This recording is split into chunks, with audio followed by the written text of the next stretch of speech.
How's it going, everyone? This is Famine52 back again, and in today's episode, I'm showing you how to farm Sigma Gill. Let's get going.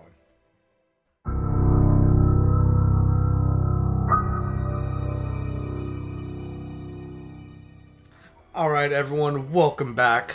So in this episode, I'm going to be showing you how to farm just a little bit of Gill. Right around 4 million or so. As well as some some items to max out our spirit. Now, in order to do this, we are going to need a couple of things. First, we are going to need the mission 962, which is the lowest tier.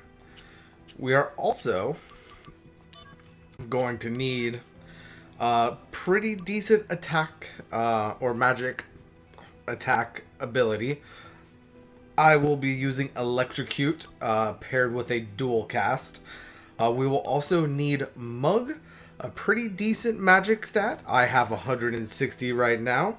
That is so high mostly because of the Zadric right here. If you don't have the Zadric or your magic just isn't that high, you can still do this. It will just take a little bit longer and might require a few ethers as you're going through. Another thing that we're going to require is the Mog's Amulet. This right here is going to guarantee our rare steal as well as our rare drop. And the Brutal, which is going to completely cap out our damage limit.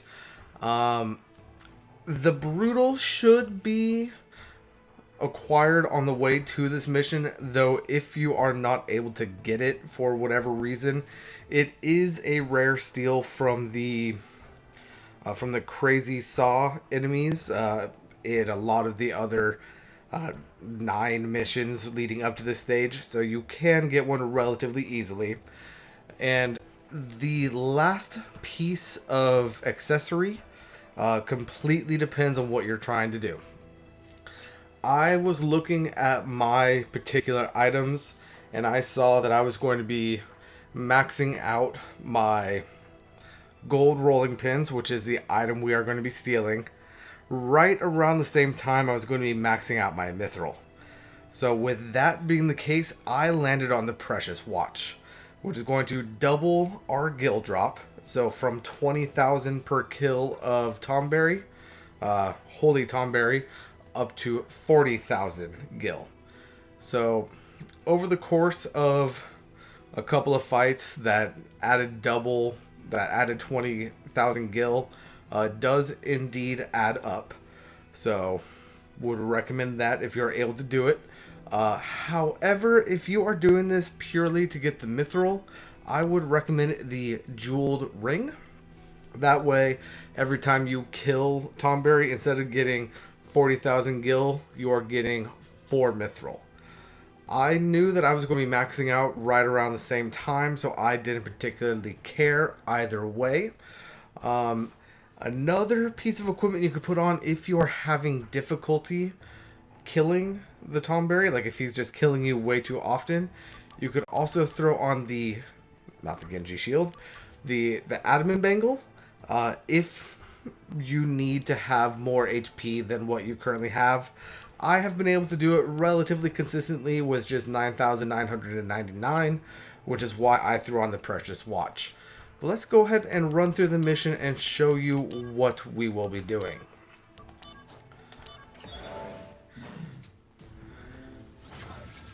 Alright, so here at the start of the mission, if we look at our map, we will see that our Tomberry is going to be right there in the middle of the map, and we will have a few areas where we can, in fact, encounter random encounters. So we're going to be doing our best to avoid those by hugging the wall and looking inward.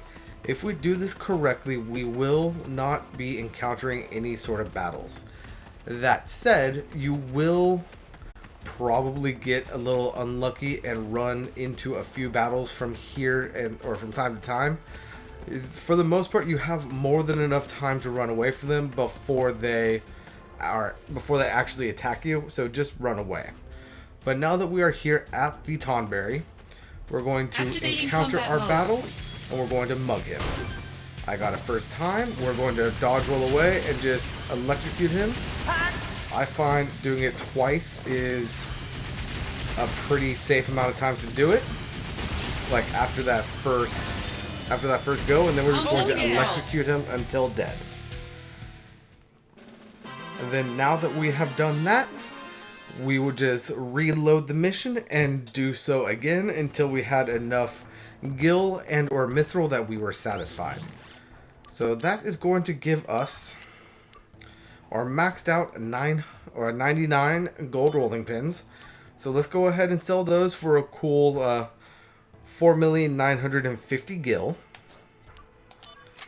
bringing us to 7.5 million. And we have also maxed out our mithrils. So with the mithril, what we're going to do is we're going to go ahead and come up here to the materia fusion. I'm going to go ahead and put it onto a costly punch. You could put it onto any item that you want. If you find that you don't particularly use costly punch all that much, put it on mug, put it on electrocute, put it on whatever you want to put it on. It honestly does not matter. But we are now going to come down to our item fusion, and we are going to see how many it requires to max out. It looks like we need 93 of the mithril at this point to max out our spirit.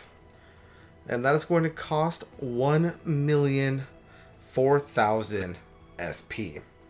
I will be showing a SP farm here coming up. Now that we have quite a fair bit of gil, we do have a couple of different options that we can do that with. But that is not going to be the point of this episode. That will be an upcoming video.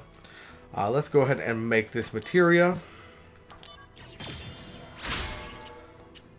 And take a look at our stats. We now have 255 spirit.